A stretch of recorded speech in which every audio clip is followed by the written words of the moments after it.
Good morning, beautiful people of the world. I think I got auto-tune in my voice. Welcome back to episode 2 of Music Creation 101. On this episode, we are going to be focusing on recording clean vocals at home. Clean vocals, not any kind of vocal, clean vocal. So if you want your vocals to sound like this, Glass shattered on the floor, smoke blowing through the door, fading on the wall, fading. we got some work to do. But but yeah, the common mistake people make with recording is they think that once I get my mic, once I get my my speakers, my computer, my PC, I'm so hype, I'm ready to go. I'm gonna just start recording, which ideally you can do whatever you want. If you're hype, let the hypeness out, let the energy out. Do it with intention though. Let's do it right. That way, when you're hype on that mic for the first time, we could drop that song and it's gonna sound official. But yes, recording clean vocals at home. So this is part 2 in continuation of my first episode, which was about hardware and software. So if you didn't see that episode yet, definitely highly recommend it to you. If you're still on the fence about what software or what hardware you need to start recording today. But this episode, recording clean vocals at home. I'm in mi casa, recording in my attic. This is my studio. This is my setup. I treat it like a normal business. People come here to record all the time, and I love it here. Okay, but let's get straight into this. So there's a couple key topics that we need to get into when it comes to recording clean vocals, okay?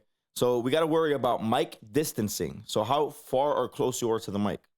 Gain staging, which is basically like, how can I get a strong signal from my microphone without it distorting, right? So like, how can I get my vocals to sound pretty, not even, because that's like more of like a compressor's job, but how can I get my vocals to come in while I'm recording to where it's never distorting or it's never too quiet? That's basically like gain staging. Room treatment basics, headphone levels, and whatever common mistakes that I've experienced throughout the years with either within myself or through other artists that I've recorded or worked with. All right, so as I said before, this is on a Rode NT1 microphone that I'm using to record my music and make these videos and my live streams, everything. I use this mic, okay? So how do I utilize my mic to the best of its ability, whether it's this mic or any other mic? First things first, mic distance, right? So throughout the years, one thing that I noticed about a lot of artists, and there's nothing wrong with this, the only thing that's wrong is how you're recording it as far as distance. So I got somebody with the lyrics on their phone, right? And they looking down at their phone while they're recording. So you notice my face is face down. So now I'm not talking into the mic. I'm talking downwards, down to the floor. That affects the quality of your recording, believe it or not. So if I'm talking up, if I'm talking down, left or right, and I'm not directly facing my mouth to the microphone, there's an issue there. Because you already are basically going backwards in quality here, going backwards in the recording process. Because the whole point of mixing is not to fix your mess ups. It's supposed to just make a clean sound cleaner, right? So a lot of people use mixes as a way to like kind of conceal and hide their little fuck ups here and there, excuse my French. But that's not what we do. What we do is we make sure the recording sounds good off rip since the beginning of the session, so that way while we're mixing it, that mix flow is going perfectly because everything's recorded good, right? So this is why this is important. So going back to mic distance, don't face your head any direction other than the mic, right? And usually you could put like the top, you could when you have your mic stand, you could line the top of the mic up to your nose. Usually it would line up with your mouth, usually pretty good. I usually line it up with my nose and it lines up with my mouth pretty good, but everyone has a little different trick. These are just little tricks I learned throughout the years. Okay. And then another big thing I noticed is people are too far in general from the microphone, sometimes even too close. Well, in my opinion, or not even my opinion, in my experience, being closer to the microphone is always more beneficial than being further away. And the only time that you're going to be further away from, excuse me, the only time you're going to be further away from a microphone is if you're intentionally being loud. Like if you're doing a rage song or, you know, a mosh pit song and you're like, yeah, yeah, then you could back up from the microphone, because obviously it's going to distort. If I do it like up close and personal to the microphone, it's going to distort. So unless you're looking for distortion, then you know, recording in front of the microphone is fine and yelling at it. But if you don't want the vocals to distort, that way you can actually mix it to sound better, you back away. So if you're a singer or you like to yell, whatever kind of artist you are, and your voice is going to get loud, not tone-wise, like key-wise, just loud, volume-wise, gain-wise, you got to back up a little bit and show some of that mic some respect and love and appreciation, because that mic not going to appreciate it, trust me. Because if I yell on the mic like this, it's going to sound great. And it's clipping the whole time. I mean, like, it's redlining the whole time. That's terrible. You don't want that. You don't want that. Like, see, as I'm talking, it's green. It's perfect. We're fine. Like, everybody's chilling. When I'm yelling at the mic, though, it lets me know that I'm doing too much.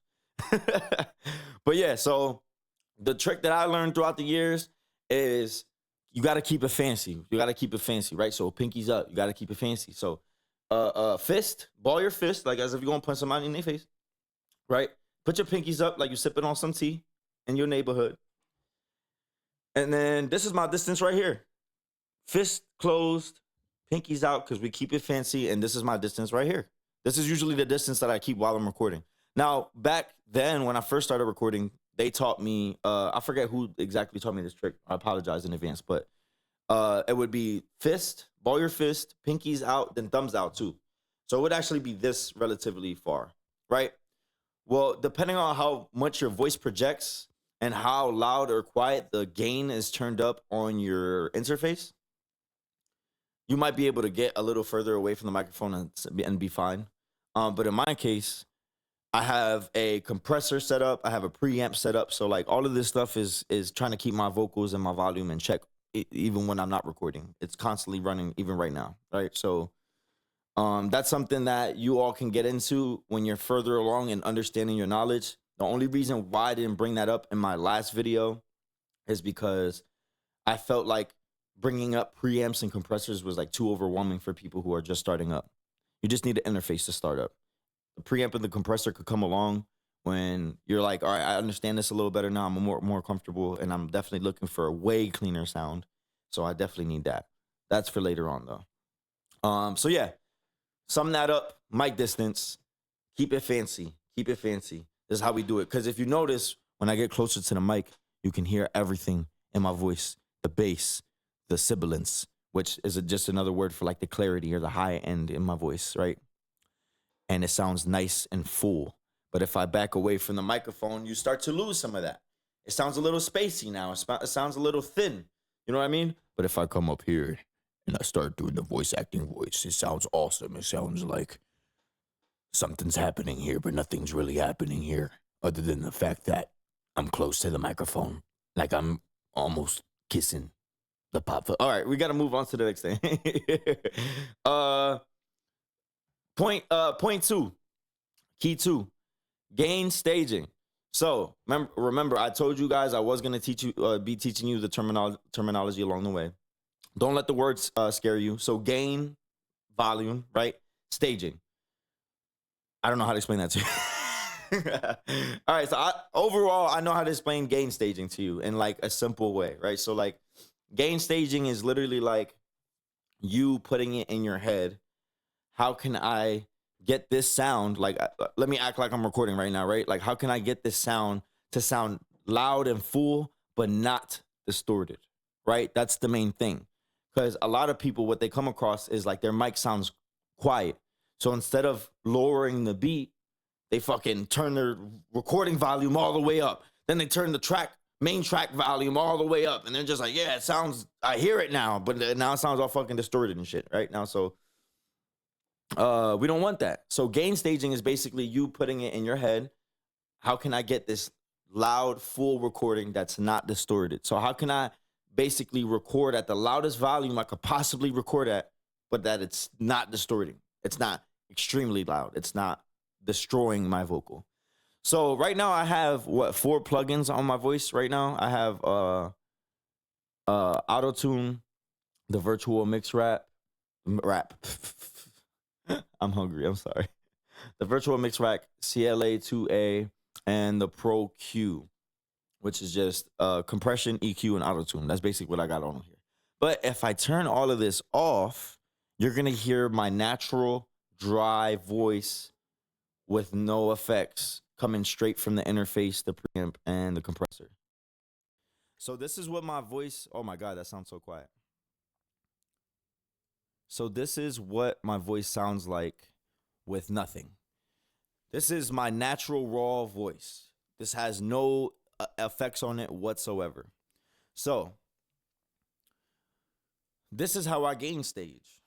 So I look at my volume. If it wants to, okay, there it goes. So if you look here at this red track, the second track in on the left, this is my main recording track. So this is the track that I would be paying attention to for my gain staging or my volume. So as you see with music, the volume when you're recording goes downwards, the decibels. It doesn't count up. Like when you go on a TV, the volume goes from 0 to 100, it goes up. But when you're making music, it goes down. You're going backwards because you have to master it to hit 0 so that way everybody can turn it up to 100 if they want to. But in this process, everything is going down because in music creation, you need more headroom. You need more space to make all them sounds. So if I'm singing a song, I want to be hitting around -5 decibels. You see this 5 right here? So no matter what program you're using, you don't have to be using Pro Tools. Keep this in mind. It doesn't matter if you're using Logic Pro. It doesn't matter if you're using FL Studio. This is all going to be the same knowledge for everything, for every program you use. This is all just universal knowledge. So don't let the program scare you. But basically this -5 decibels to like -6 or -7 decibels around here, that's usually where I'm trying to hit. So I don't try to hit higher than that, and I don't try to hit lower than like -10. So I try to keep it within this range here, right? And you do that by simply just turning your interface volume up or down, right? So if you feel like it's coming in past -5, then turn it down a little bit. You know, and if it's going below -10, then you might want to turn it up a little bit. But as long as we keep it around this range here, you see how it's back up above 10, but below -5. That's kind of where we want to keep it while you're recording. So let me give you an example.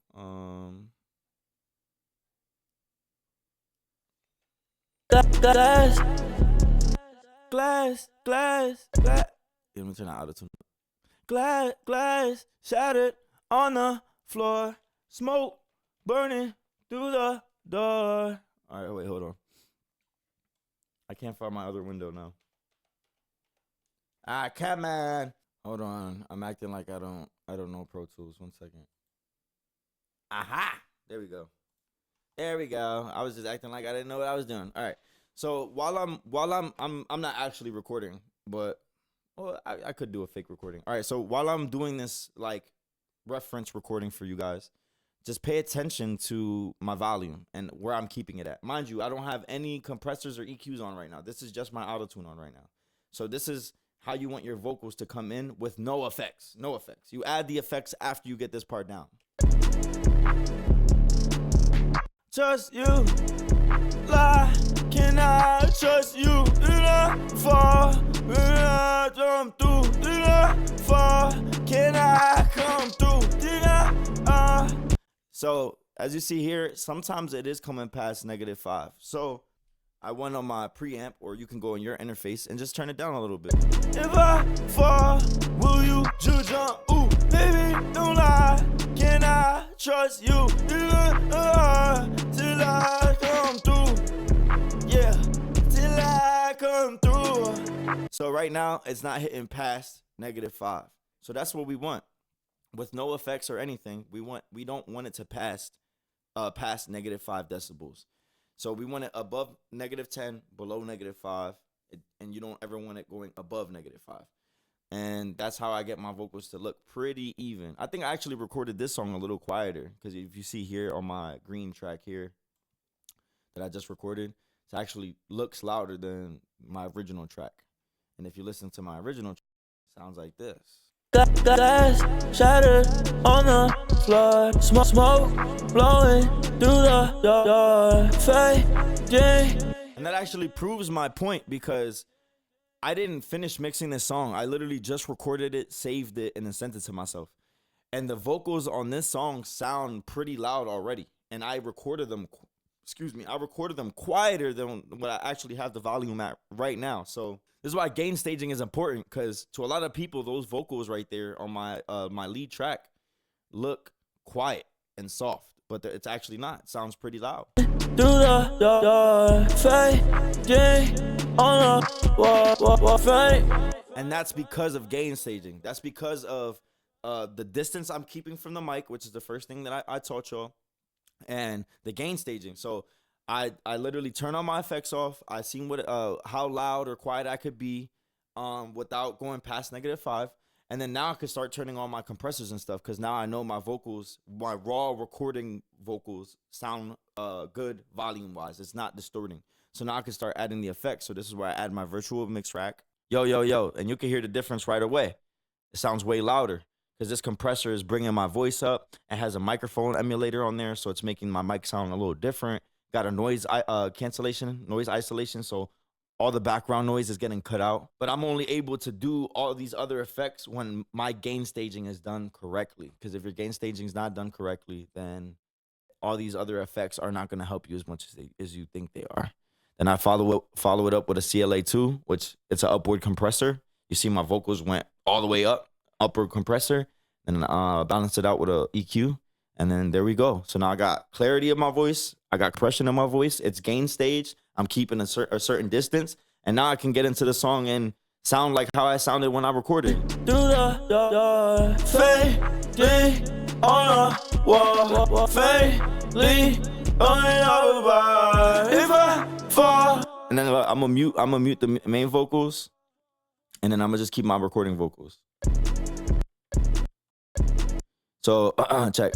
Glass shattered on the floor, smoke burning through the door, fading on the wall, ain't going over. If I fall, will you jump? Ooh. So you see here, even with my effects on, it's not going past -5. So even before the effects and after the effects, I have everything balanced out so that way it's never distorting. So I can record here all day and never have that issue. That follows up into my next topic, which is room treatment. So what does that mean? That means sound foam or sound panels, or what I have here. This is not the Chaotica eyeball. It's another brand. It's called Mafoe. I'm sorry if I said that wrong. Mafoe. I don't know how to say it. If you search up MIPHOEY, that's the one I have. It was cheaper and it does the same thing. Big shout out to Chaotica, because the Chaoticas that I've used throughout my career are amazing. I never had a problem with it, but I was just trying to save some money. That's all. Ain't really a big excuse behind that. But room treatment. So if you have a smaller room, like a small room you're recording in, it shouldn't be that bad. But basically, with room treatment, you're worried about like the reverb in your room, like the echoey sound in your room. So if you go, yo, and you can hear like echo, kind of echoey in your room, that means you have too much room reverb in your room. That gives your vocals too much room to bounce. Like sound bounces and travels off of everything. So if I'm recording into my microphone in a room that's not treated with any sound foam, any acoustic panels, or I don't even have an eyeball, or I don't have a shield, I don't have anything, you're gonna hear that in the recording. It's gonna sound very echoey, very echoey. Like, I don't know if I could maybe emulate it, but let me see if I could try. Yo, yo, yeah, yo. So if you kind of hear like the room echoey when I go from afar and try to record. That's another reason why distance is important too. If you go too far from the microphone, you can actually hear the room reverb even more. Mind you, I don't have any sound panels up. So it's probably not a good example. It's probably not a good example. I'm sorry. I got this. This is all I needed. This to me was all I needed. But professionally speaking, I would definitely still recommend for not only myself, but for you to get sound panels or sound foam.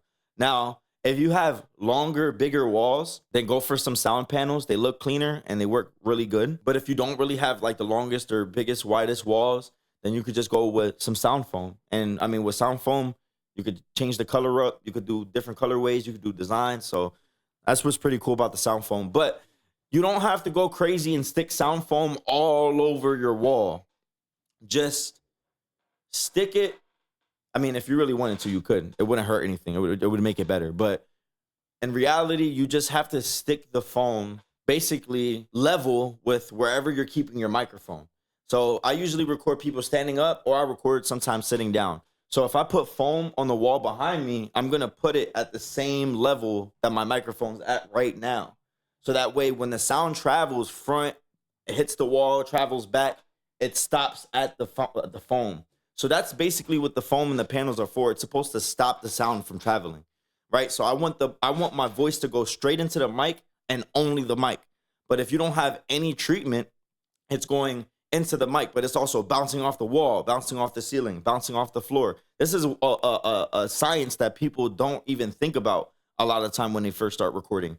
Sound travels everywhere. Even when you play music at your speakers, if you don't have the sound foam, the speakers playing your music is gonna bounce off of all the walls.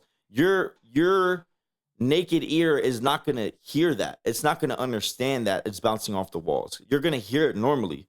But after a while of working like that, it does cause more fatigue, and it makes it a harder to record and mix this way because you're hearing things that are not supposed to be there. So room treatment's important. Definitely. If your room's not too big and it doesn't sound like a lot of room reverb or echo in your room, get yourself a little chaotica ball or the Mafoe.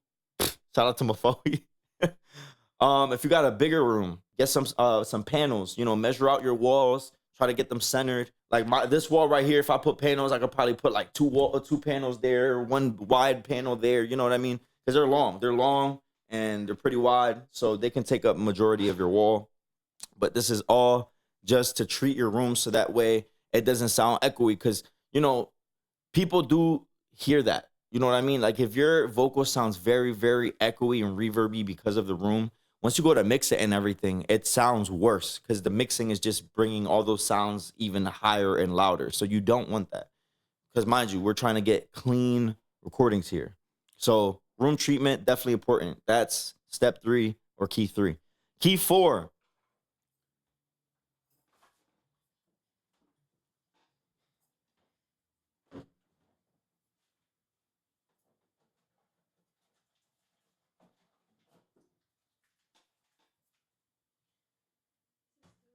Yeah. Yes, it is.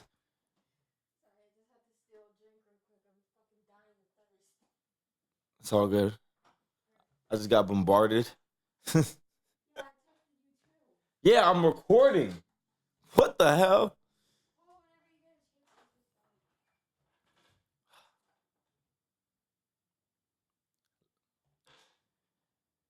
Life.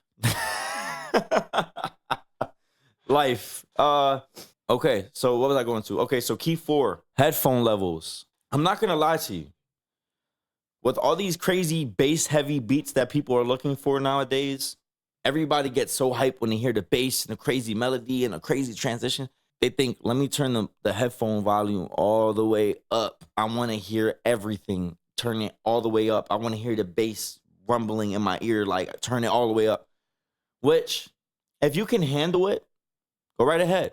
But keep in mind, if you have a sensitive microphone and you start using these crazy plugins that are very sensitive too sometimes, your headphones can be so loud that your microphone will pick up the headphones. The sound that's coming out of the headphones, your microphone will pick that up. So I don't know if you ever had a microphone ready to record and you turn speakers on before and it starts doing that noise because you're going too crazy. You're going too crazy. But yeah, that's just feedback. Your microphone should never, ever, ever hear the speakers, and it should never, ever hear the headphone sound. So anything that's coming out of your headphones or your speakers should only stay in the headphones or the speakers. The microphone should never catch it, because you could risk blowing the microphone, blowing the speakers, blowing the headphones, and in reality, just messing up your recording if you try to keep that take, whatever take it was. So there's no right or wrong necessarily what to keep your headphone level at, like volume wise. I would just say try to keep it quieter. And I know people hear that and they're like, damn, but I want to hear it. Like, and I get it, I do. But you know, there's things you can get. Headphone amplifiers. Get yourself a good pair of headphones, you know, that don't bleed. You know, you got to do your research. There's headphones that don't bleed, that you could turn them up pretty much all the way, and you don't have to worry about that. But a lot of us aren't starting off with the best equipment. So sometimes you might get that Beats headphone that when you turn the volume all the way up, it's bleeding onto the recording. We don't want that. So just do your research. If you don't have a headphone amp or anything like that, anything crazy, you just got some headphones in your interface, just mess with the headphone volume. Turn it down and listen to your recording. As you're recording, if you can hear your headphones, then you got to mess with that volume, or you might have to get a new pair of headphones. But that's something to keep in mind, again, to keep the recording clean. We want to keep this process clean. But I mean, yes, I mean, yeah, this pretty much covers all bases as far as how to get a clean recording. I mean, you guys seen me do it right here. This is exactly how I record. I make sure my distance is on point. My gain staging is on point. I already have my eyeball here. Even though I should get some more foam from the room, I always watch my headphone levels. Within these key topics, this is how you'll always, always, always have a clean recording. Later on in different episodes, I can go on to explain like different noise cancellation plugins or things of that nature, so that way we can amplify your sound even more. But it's all about the beginning steps matter just as much as the final steps, right? So I'm not going to skip any steps. I'm not going to recommend to skip any steps. This is how you do it the right way. And for everyone that listens to my music and loves my music and appreciates my music, I get my music to sound the way that it does because I do things, or I try to do things the right way, because of my peers, the people who taught me, and the stuff that I've been learning throughout time. So if you have any questions, concerns, or you just don't get it, feel free to hit me up or DM me on Instagram, comment on the YouTube video, or leave a recommendation for another video you want me to make and something you want me to elaborate on. But this is it. Don't overcomplicate it. You know what I mean? But just make sure you're paying attention to everything that's going on before it even gets into your DAW, like Logic or FL or Pro Tools or whatever you're using, BandLab. Just make sure that your recording volume isn't coming in too hot or too quiet. Always pay attention to that distance and make sure your room is treated. And those headphone levels, don't forget about those headphone levels, because one of these days, y'all are gonna comment like, I know what you mean. I heard the headphones going in my recording. Come on, I was trying to tell you. But I think I'm gonna wrap it up here. I think I covered pretty much all bases as far as how to get a clean recording at home without any plugins involved. I know I turned mine on, but I just didn't want it to sound quiet the whole video.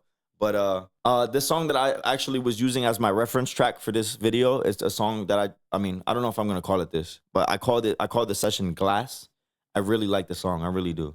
Shout out to Huey Beats, he made the beat, and I definitely want to drop this soon. I'll play a couple more seconds for y'all before I go, because I want y'all to really hear what all these things that I'm helping teach y'all. I want y'all to hear this and be like, wow, he knows what he's talking about, because this sounds amazing. So I want my stuff to sound amazing too. Just listen. Oh, I think that's the backup. Hold on.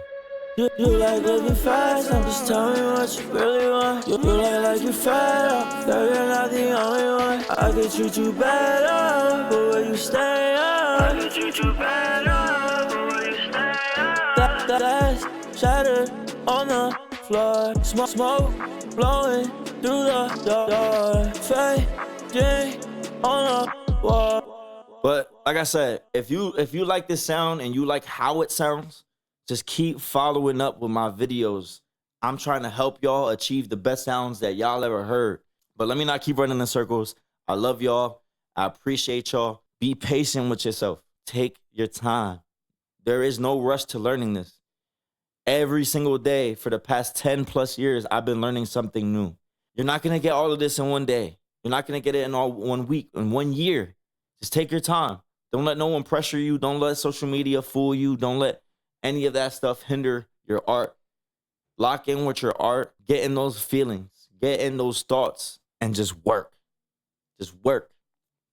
Just work. That's all I can say. Just work. Before I end this off, though, I dropped 2 singles this month. I dropped last night, and then I dropped last night part 2, which is called 4 a.m. So I dropped 2 singles for y'all.